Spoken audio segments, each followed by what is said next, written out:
Hello everyone, कैसे हैं आप सब। आई होप अच्छे होंगे, स्वस्थ होंगे, मस्त होंगे। तो आज कबाड़ के जुगाड़ में मैं लेकर के आई हूँ एक टेबल का मेकओवर, टी टेबल का मेकओवर जो वुडन का है, बहुत पुराना है, बहुत बेकार हो गया, वो आपको भी दिख जाएगा।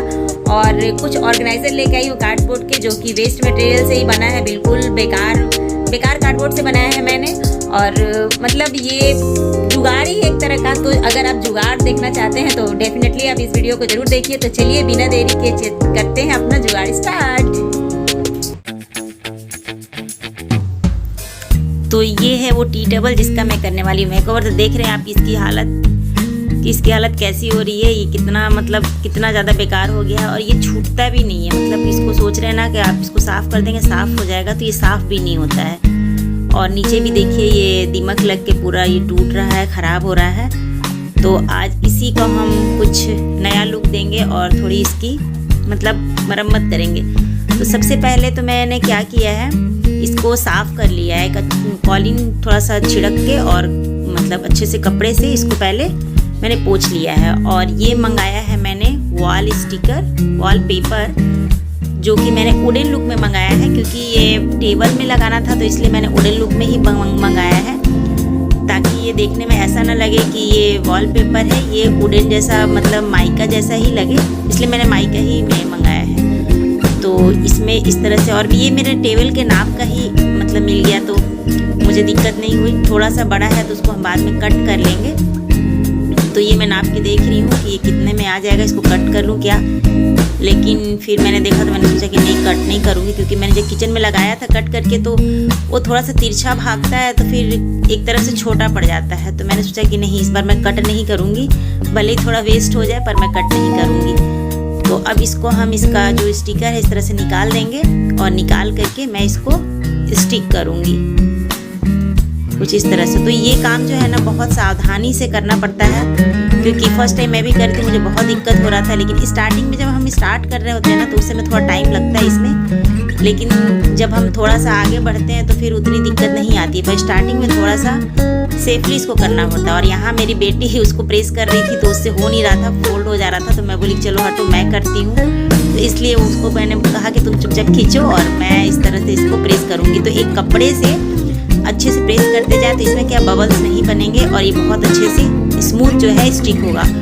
और स्टिक करने के पहले ये जरूर ध्यान रखें ना कि कोई भी पार्टिकल्स ना, जैसे जहाँ भी जिस सरफेस में आप लगा रहे हैं वो सरफेस बहुत क्लीन और स्मूथ होना चाहिए, तो ये बहुत अच्छे से लगेगा। अदरवाइज़ अगर थोड़ा भी इधर उधर रुखरा होता है ना तो फिर इसमें बबल्स आते हैं और फिर वो बेकार हो जाता है। तो इस तरह से मैं और मेरी बेटी मिल करके, क्योंकि ये अकेले होता नहीं है, अकेले करने से कहीं ना कहीं से ना ये बिगड़ ही जाता है। मैंने कहा कि तुम मेरी हेल्प कर दो, तो वो खींच रही थी और मैं उसको प्रेस करके इस तरह, ये देखिए कुछ इस तरह से प्रेस करके धीरे धीरे करके पूरा इसको चिपका रही थी। तो इस तरह ये फिर फटाफट देखिए लगने लग गया, क्योंकि स्टार्टिंग में थोड़ा सा टाइम लग रहा था उसको सही जगह चिपकाने में।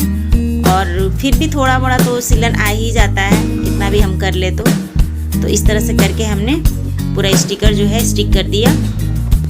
और अब मैं इसमें वुडन वार्निश जो है इसमें थोड़ा सा लगा दे रही हूँ साफ करके। इससे क्या है, बिल्कुल जो हमारा लकड़ी है ना वो शाइन करने लगेगा और नए जैसा लुक आ जाएगा। नया तो नहीं होगा लेकिन हाँ, नया जैसा पुराने से बहुत बेहतर हो जाएगा। तो इसमें मैं वुडन वार्निश लगा रही हूँ, जो कि मैं DIY में अक्सर आप देखते होंगे मैं यूज़ करती हूँ, तो ये वही है। तो चारों तरफ से मैं लगा लूँगी। और नीचे का जो पोर्शन आप देख रहे हैं ना, वहाँ मैंने अभी स्टिकर नहीं लगाया है, क्योंकि आप देख रहे हैं कि वाइट दिख रहा है। तो मैंने उसमें वॉल पुट्टी लगाया है, क्योंकि गड्ढा हो गया था तो उसे मैंने साफ़ कर लिया खुरेद करके और उसमें वॉल पुट्टी लगा के मैंने स्मूथ कर दिया। तो उसको थोड़ा सा रगड़ के, वो सूख जाने के बाद रगड़ के साफ़ करके और उसके बाद मैं नीचे वाला स्टिकर लगाऊंगी। तो ऊपर का मैं काम कर ले रही हूँ पहले, क्योंकि मैंने टेबल को बाहर, आप देख ही रहे कि मैं बाहर बैठी हूँ, बाहर निकाल के बना रही हूँ, लगा रही हूँ। क्योंकि अंदर में ना वो पुट्टी वगैरह का काम करूँ तो फिर घर भी गंदा हो जाता है। तो मैंने कहा बाहर ही, ये देखिए ये भी गीली ही है तो इसे सूखने देते। तो ये देखिए अब पुट्टी सूख गई और सब कुछ मैंने कर दिया है, फाइनल कर दिया है। और फाइनल करने के बाद ये देखिए मैंने स्टिकर, और ये साइन कर रहा है ना, और नीचे भी स्टिकर लगा दिया है। बस अब स्टिकर लग गया है, अब रेडी हो गया है। बस नीचे वार्निश लगाना बचा हुआ है, जो मैं बाद में लगाऊंगी। तो ये देखिए मेरा टेबल बिल्कुल नया जैसा हो गया ना। ये 2 डब्बे मुझे मिले, आज का दिन पूरा घर की सफाई में ही निकल गया। तो मैं पूरा देख रहे हैं कि सामान मेरा बिखरा पड़ा है इधर से उधर। तो ये 2 डब्बे मिल गए, खड्डे मिल गए। तो मैंने सोचा कि इसको क्या किया जाए, फेंका जाए। फिर मैंने सोचा कि नहीं, फेंकना क्यों है। और हम रेंटेड क्वार्टर में रहते हैं तो हमारे यहाँ कबर्ड वगैरह तो है नहीं, सरकारी क्वार्टर से कहाँ ही रहता है। तो इसका मैं ना ऑर्गेनाइज़र बना रही हूँ। एक्चुअली क्या है, जहाँ मेरा रेक है ना उसमें हम छोटे मोटे कपड़े कुछ सामान रखते हैं, तो उसमें सीलन आती है। तो मैंने सोचा कि चलो उसके लिए मैं इसी का बना देती हूँ ऑर्गेनाइज़र। तो ये मेरे पास गिफ्ट रैप का जो गिफ्ट रैप पड़ा हुआ था पेपर, ये मैं ऑर्गेनाइज़र बनाने के लिए बहुत पहले लेकर के आई थी, यूज़ करने के लिए ही। और ये मैं इसलिए लेकर आई थी क्योंकि सीलन जो आता है ना, तो सीलन में अगर हम कपड़ा इसमें लगाएंगे या पेपर लगाएंगे तो सीलन से पेपर और कपड़ा दोनों ही सड़ जाता है, ख़राब हो जाता है। लेकिन ये जो प्लास्टिक है ना, ये काफ़ी टाइम तक मतलब चलेगा। तो इसलिए मैं इसमें गिफ्ट रैप पेपर नहीं लगा रही हूँ, प्लास्टिक वाला ही लगा रही हूँ। क्योंकि प्लास्टिक जो है ना वो जल्दी सीलन से ख़राब नहीं होगा, काफ़ी लंबा टाइम चलेगा। तो इस तरह मैंने इसको फोल्ड कर लिया है ताकि ये थोड़ा स्ट्रॉन्ग हो जाए। मतलब इसका ऊपर वाला जो पोर्शन था आप देख ही रहे हैं। और अब फेविकोल लगा के मैंने नाप का काट लिया है जो हमारा रैपर था, और उसी रैपर को हम इसमें चिपका देंगे।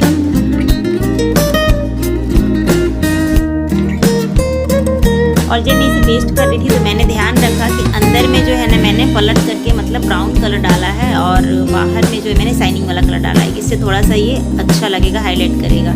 और इस तरह से एक बॉर्डर भी कंप्लीट हो गया है। तो ये देखिए मेरा ऑर्गेनाइज़र हो गया रेडी। मैंने इसमें और कुछ नहीं किया है, सिर्फ रैपर ही लगाया है, प्लास्टिक रैपर लगाया है। और मैं इसलिए आपके साथ ये शेयर कर रही हूँ क्योंकि आप अक्सर क्या है ना, हम कपड़े वगैरह का इस पर मतलब इस पर पेस्ट करते तो कपड़े वगैरह ना ख़राब हो जाते हैं। और इस तरह से ये प्लास्टिक का जो रैपर लगाएंगे ना तो ये बहुत लॉन्ग टाइम तक, बहुत लंबे टाइम तक चलते हैं। ये पानी वगैरह से आप वॉश कर देंगे, साफ़ कर देंगे, तभी ये ख़राब नहीं होगा। तो ये देखिए इस तरह से जो भी वेस्ट कपड़े हैं, बेडशीट वगैरह हैं, कुछ भी हैं जो छोटे मोटे जो बार बार यूज़ होते हैं ना, सामने रहने चाहिए, तो उसको इस तरह से हम रख सकते हैं। तो मैंने इसे अपने रेक में डाल दिया है और इस तरह से पर्दे से कवर कर दिया है। और ये भी मैंने ये देखिए खड्डे को काट करके इस तरह से मैंने अंदर ही रखने के लिए इस तरह से ऑर्गेनाइज़र बनाया है। छोटा मोटा मतलब छोटी मोटी चीज़ें जो खड़ी चीज़ें हैं जैसे पेन वगैरह है, इस तरह से कुछ चीज़ें हैं जो इसमें आसानी से रह जाती है। इसके अंदर एक मैंने डिवाइडर भी डाल दिया है ताकि इधर से उधर ये इस तरह से ना हिले। और ये मोबाइल के खड्डे के भी मैंने 2-3 तरह के इस तरह के ऑर्गेनाइज़र बना लिए थे, जिसमें मैं छोटे छोटे कान के, घड़ी, चश्मा वगैरह इस तरह से रेक में इस तरह रख देती हूँ। तो बच्चे आते हैं इधर उधर फेंक देते हैं। तो इसमें क्या मैंने कर दिया है, तो अब आते हैं तो उनको पता है कहाँ रखना है। तो इस तरह से बिखरा हुआ सामान नहीं रहता है, जहाँ रखते हैं वहाँ से वापस मिल जाता है। तो इस तरह से मैंने ये मोबाइल के डब्बे का भी ऑर्गेनाइज़र बना दिया 2। उम्मीद करती हूँ कि आज का मेरा ये दोनों जो जुगाड़ मैंने किया है आपको जरूर पसंद आया होगा। अगर पसंद आया है तो प्लीज़ वीडियो को लाइक कीजिएगा। तो चलिए मिलते हैं नेक्स्ट जुगाड़ में, तब तक के लिए bye bye and take care.